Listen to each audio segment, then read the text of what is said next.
This is the story of the last hours of the Titanic. The night before the sinking of the Titanic, passengers were enjoying themselves at the nearby captain's dinner in the first-class dining room. Little did they know that in less than 12 hours' time, they would be fighting for their lives. The ship had been sailing from Southampton to New York for almost a week. There was nothing out of the ordinary until late on April, when at around 11:40 p.m., an iceberg was spotted in the distance.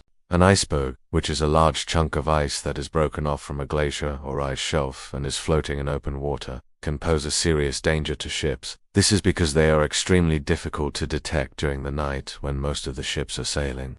And even during the day, an iceberg can be mistaken for land, as many sailors have reported. To avoid them, it's important to look out for black smoke coming from the top of the iceberg. That is when you know there's a big chunk of ice underneath. But this crew didn't see any of this. All they saw was darkness ahead. They had no way of knowing what lay in wait for them in the pitch-black waters. To be fair, the men on the lookout were not even trained to do so. Many of them were new recruits who had never gone through the proper training to learn how to spot an iceberg. What made matters worse was that the binoculars that could have helped them spot the iceberg early were locked up for safekeeping. They were not given out to the crew until it was too late. As the ship sailed past the lookout point, the men in the crow's nest were unable to warn the crew on deck of the danger that lay ahead, and thus, the Titanic continued its journey towards the iceberg. An hour passed and the ship was getting closer and closer to the iceberg. Still, no one knew about the impending doom. Meanwhile, the passengers were enjoying the nightly entertainment in the first-class lounge, where a string band was playing popular songs of the day.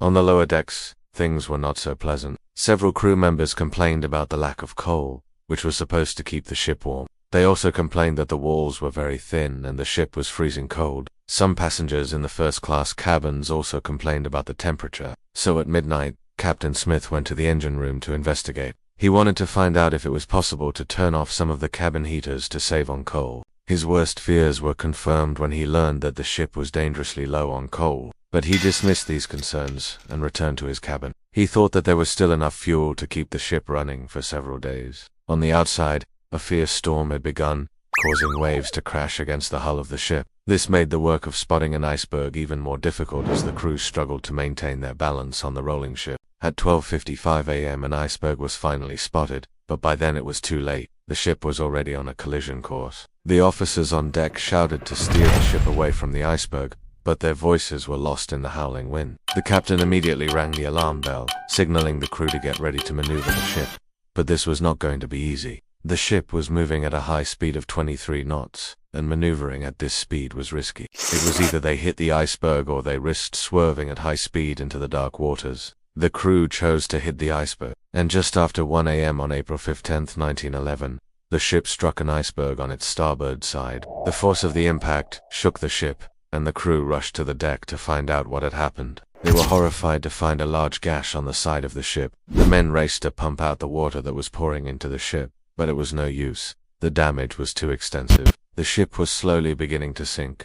As the crew struggled to keep the ship afloat, the passengers were awakened by the loud crash. They had no idea that their lives were in danger. Some assumed that the ship had hit another ship or a whale.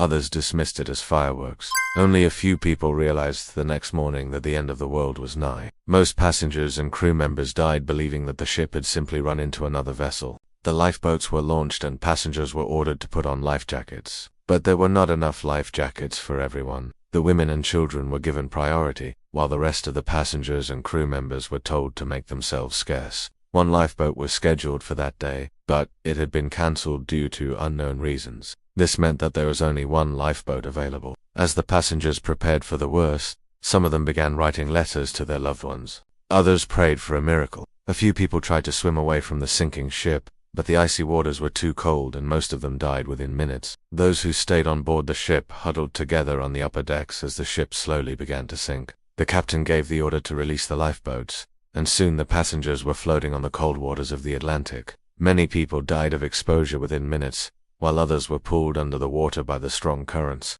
Some people survived for several hours by clinging onto pieces of debris, but they were eventually exhausted and drowned. Others managed to climb onto lifebuoys and floated for days without food or water. They were eventually rescued by passing ships, but they were too weak to survive. There were lifeboats available, but they were not enough. Of the 2,224 people on board the Titanic, only 706 survived. The lifeboats were filled with people who were lucky to escape the sinking ship. Some of them had life jackets on, while others had wrapped themselves in blankets. Or the lucky ones were the ones who were in the lifeboats when the ship sank. They were able to stay warm and dry, and they were eventually rescued by passing ships. But for most people, the Titanic's lifeboats were a death sentence. They were trapped on the sinking ship and had to watch helplessly as the lifeboats were filled with other people. Some people jumped into the water and tried to swim to the lifeboats, but they were quickly pulled under the water. Others waited on the ship until it was too late and they were forced to abandon ship. They were then swept away by the strong currents and drowned.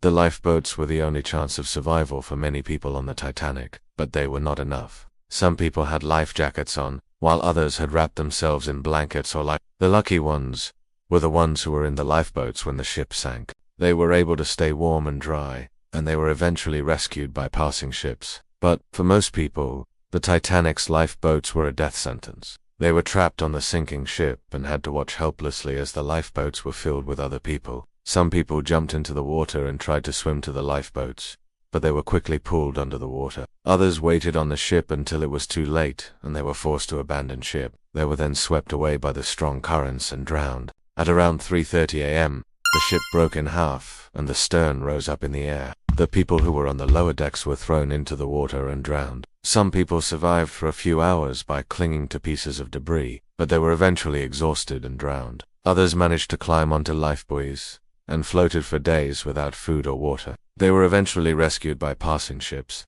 but they were too weak to survive. The survivors of the Titanic were rescued by nearby ships, but many of them died later from exposure. The icy waters of the Atlantic killed many people instantly, while others died of hypothermia. Some people survived for several hours, but they were eventually too weak to go on. Others were rescued by passing ships, but they were too injured or sick to live. If you enjoyed this video, check out other videos like it.